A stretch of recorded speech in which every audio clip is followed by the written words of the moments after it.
Seorang penjaja naik hantu apabila bertindak menggigit lengan seorang penguat kuasa Dewan Bandaraya Kuala Lumpur, DBKL, selepas berang gerainya disita semalam.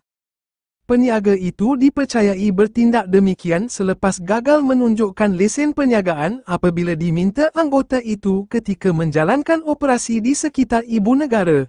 Gigitan itu meninggalkan kesan yang agak dalam pada bahagian lengan dan berdarah. Penguat kuasa DBKL itu menahan sakit selama beberapa minit sebelum beberapa rakannya yang lain berjaya untuk membantunya melepaskan diri daripada gigitan peniaga berkenaan.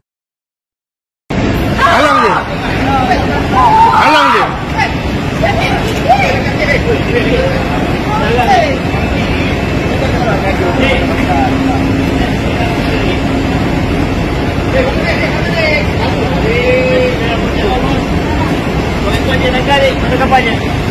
Hei, awak buat gambar yang awak je.